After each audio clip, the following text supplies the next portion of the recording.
Custody കൊലപാതകത്തിലെ നിർണായക നീക്കമാണ് ഇപ്പോൾ CBI നടത്തിയിരിക്കുന്നത്. 4 പ്രതികളെ അറസ്റ്റ് ചെയ്തിരിക്കുന്നു. ഒന്നാം പ്രതി സീനിയർ CPO ജിനേഷ്, രണ്ടാം പ്രതി CPO ആൽബിൻ അഗസ്റ്റിൻ, മൂന്നാം പ്രതി CPO അഭിമന്യു, നാലാം പ്രതി CPO വിപിൻ എന്നിവരാണ് അറസ്റ്റിലായിരിക്കുന്നത്. ഇപ്പോൾ അഡ്വക്കേറ്റ് മുഹമ്മദ് ഷാ അഭിഭാഷകൻ നമ്മോടൊപ്പം ഉണ്ട്. അഡ്വക്കേറ്റ് മുഹമ്മദ് ഷാ, പോലീസ് നടത്തുന്ന കൊലപാതകങ്ങൾ പോലീസ് തന്നെ അന്വേഷിക്കരുത് എന്നുള്ളതാണല്ലോ ഹൈക്കോടതി വിധിയിൽ പലപ്പോഴും നമ്മൾ കണ്ടിരിക്കുന്നത്. സംസ്ഥാന സർക്കാരിനും അതേ നിലപാടുണ്ട്. താമർ ജിഫ്രി കൊലപാതകത്തിൽ അതുകൊണ്ട് തന്നെ CBI അന്വേഷണം പ്രഖ്യാപിക്കുകയും ഇപ്പോൾ CBI ഒരു നിർണായക നീക്കം നടത്തുകയും ചെയ്തിരിക്കുന്നു എന്നുള്ളതാണ്. ഇത്തരം കൊലപാതകങ്ങളിൽ യഥാർത്ഥത്തിൽ മറ്റൊരു ഏജൻസി അന്വേഷണത്തിന് വരുമ്പോൾ കാര്യമായ രീതിയിലൊരു മാറ്റം ഉണ്ടാകാറുണ്ടോ? നമ്മൾ പ്രതീക്ഷിക്കുന്ന രീതിയിലുള്ള റിസൾട്ട് ഉണ്ടാകാറുണ്ടോ? നികേഷ്, ഇതിന്റെ ഇൻവെസ്റ്റിഗേഷന്റെ ആദ്യ സ്റ്റേജിൽ തന്നെ ഇതിനകത്ത് സ്റ്റേറ്റ് പോലീസിനെ ഈ പറഞ്ഞ ഓഫീസേഴ്സിനെ പ്രൊട്ടക്ട് ചെയ്യാൻ വേണ്ടിയിട്ടുള്ള അറ്റംപ്റ്റ് നടക്കുന്നുണ്ടായിരുന്നു. അതിനുശേഷം CBIക്ക് ഹാൻഡ് ഓവർ ചെയ്യുന്ന സ്റ്റേജിൽ പോലും ഫയർസ് ഒന്നും ടൈമിൽ ഹാൻഡ് ഓവർ ചെയ്യപ്പെട്ടിട്ടില്ല. ആ സിറ്റുവേഷനിൽ ഈ ആരിസ് ജിഫ്രി, താമർ ജിഫ്രിയുടെ ബ്രദറിന് വേണ്ടിയിട്ട് ഹൈക്കോർട്ടിലൊക്കെ ഞാൻ കേസുമായി പോയതുമാണ്. അപ്പോൾ മനസ്സിലാക്കുന്ന ഒരു കാര്യം എന്താണെന്ന് വെച്ചാൽ, ഈ ഡാൻസ് ഓഫ് ക്രിയേറ്റ് ചെയ്തിരിക്കുന്നത് ഇവിടുത്തെ നാർക്കോട്ടിക്സിനെ പിടിക്കുന്നതിന് വേണ്ടിയിട്ടാണ്. ഇവർ പറഞ്ഞിരിക്കുന്ന ഇവരുടെ ഈ വെർഷൻസ് നമ്മൾ നോക്കുമ്പോൾ പ്രധാനമായും മനസ്സിലാക്കുന്നതിൽ ആരെയൊക്കെ പ്രൊട്ടക്ട് ചെയ്യാൻ ശ്രമിക്കുന്നുണ്ടായിരുന്നു ഈ ഡാൻസ് ഓഫ് ഇൻഡസ്ട്രിയിലുള്ള ആളുകൾ. ആരുടെയൊക്കെ തലയിൽ ഇത് കെട്ടിവെക്കാൻ ശ്രമിക്കുന്നുണ്ടായിരുന്നു.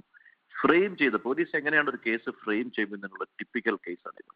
അത് ഫ്രെയിം ചെയ്തതിന് ശേഷം ആരുടെയെങ്കിലും മറ്റൊരു പോലീസ് ഓഫീസറുടെ തലയിലേക്ക് വെക്കാൻ ശ്രമിക്കുന്നു എന്നാണ് ഇപ്പോൾ നിങ്ങൾ പറയുന്ന ആവശ്യം. ഇൻവെസ്റ്റിഗേഷൻ നടക്കട്ടെ.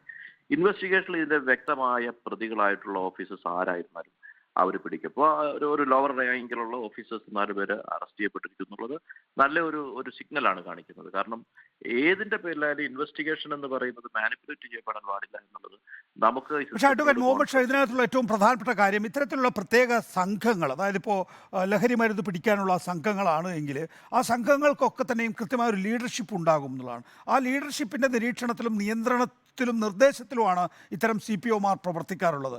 ലീഡർഷിപ്പ് പല കാര്യങ്ങളിലും, ഇപ്പോൾ എറണാകുളത്ത് ഇത്തരം മയക്കുമരുന്ന് സംഘങ്ങളെ പിടികൂടാനുള്ള സംഘം ഉണ്ടായിരുന്നു. അവിടെ ആളെ തെറ്റായി പിടിക്കുന്നു, കൊല ചെയ്യുന്നു.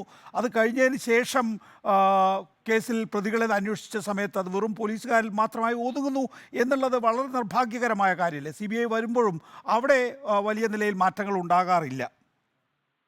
തീർച്ചയായിട്ടും അല്ല. എങ്ങനെയായിരുന്നാലും ചെറുകിട ഓഫീസർമാരിലേക്ക് എത്തിക്കൊണ്ട് ചെയ്തു എന്ന് വരുത്തി തീർക്കുന്നതുകൊണ്ട് യാതൊരു കാര്യവുമില്ല. പക്ഷെ ഇവിടെ നടക്കുന്നത് അവർ ഇൻവെസ്റ്റിഗേഷൻ കണ്ടിന്യൂ ചെയ്തുകൊണ്ടിരിക്കുന്ന ഒരു പ്രോസസ്സാണ്.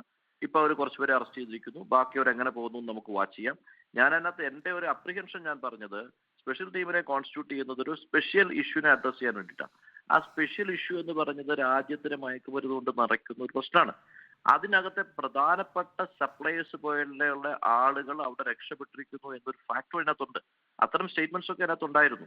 ഡാൻസ് ഓഫിന്റെ ബേസിക് ആയിട്ടുള്ള ഉത്തരവാദിത്വത്തിൽ നിന്ന് അവർ മാറി നിൽക്കുകയും അതൊക്കെ മറച്ചു വെക്കപ്പെടാൻ ശ്രമിക്കുന്നുണ്ടോ എന്ന് സംശയിക്കപ്പെടുന്ന ഒരു സിറ്റുവേഷനാണ് അതിനകത്തുള്ളത്. അപ്പോൾ അതുകൊണ്ട് തന്നെ ഒരു സ്പെഷ്യൽ ടീം കോൺസ്റ്റിറ്റ്യൂട്ട് ചെയ്താൽ ആ സ്പെഷ്യൽ ടീമിനെ സ്വാധീനിക്കപ്പെടുന്നതിനുള്ള സംവിധാനം കൾപ്രിറ്റ്സിന്റെ ഭാഗത്തുനിന്ന് ഉണ്ടാകാറുണ്ട്. അതുണ്ടാകാൻ പാടില്ല എന്നുള്ള ഒന്നാമത്തെ ഒരു വിഷയമാണ്. രണ്ടാമത്തെ വിഷയം, അവരാണെങ്കിൽ സ്പെഷ്യൽ ടീമിനാണെങ്കിലും അധികാരങ്ങളുള്ളപ്പോഴും അധികാരം എക്സീഡ് ചെയ്തിട്ടുണ്ടെങ്കിൽ ആ എക്സീഡ് ചെയ്ത ഒരു മർഡറിലേക്ക് കാര്യങ്ങൾ എത്തിക്കഴിഞ്ഞിട്ടുണ്ടെങ്കിൽ ഒരു തരത്തിലും അവരെ സ്പെയർ ചെയ്യാൻ പറ്റില്ല. ആരായിരുന്നാലും അതിനകത്തേക്ക് നടപടി സ്വീകരിക്കണം. അത് പ്രൊട്ടക്ട് ചെയ്യാൻ സ്റ്റേറ്റ് പോലീസ് ശ്രമിക്കുകയായിരുന്നു. പിന്നെ ഒരു നിവൃത്തിയില്ലല്ലോ. നമ്മുടെ രാജ്യത്തെ സിസ്റ്റത്തിനനുസരിച്ച് അന്വേഷണം നടത്തുന്ന ഏജൻസി തന്നെ അന്വേഷിക്കുക, അവർക്കെതിരെയുള്ള അന്വേഷണം നടത്തുക എന്ന് പറഞ്ഞാൽ പ്രാക്ടിക്കൽ അല്ല എന്നതുകൊണ്ട് തന്നെ മറ്റൊരു ഏജൻസിയിലേക്ക് പോകുക എന്നുള്ളത് നിവൃത്തിയുള്ളൂ. ആ ഏജൻസി ഇപ്പോൾ 4 പേരെ അറസ്റ്റ് ചെയ്തിരിക്കുന്നു. ഇനി ബാക്കി മുന്നോട്ട് എങ്ങനെ പോകുന്നു നമുക്ക് നോക്കാം. തീർച്ചയായും. അഡ്വക്കേറ്റ് മുഹമ്മദ് ഷാ, നന്ദി സഹകരിച്ചതിന്.